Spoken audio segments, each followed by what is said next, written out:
చెప్పుకొని ఉన్నారని అనుకుంటే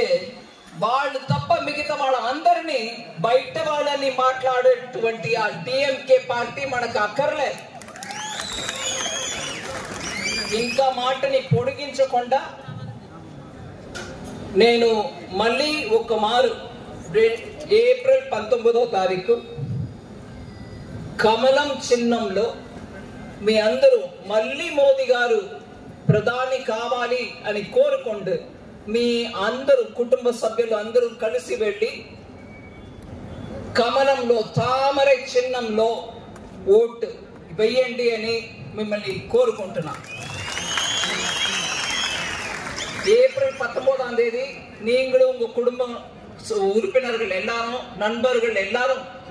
தாமரை சின்னத்துல நம்மளுடைய நரசிம்மன் அவர்களை ஜெயிக்க வைக்கிறதுக்கு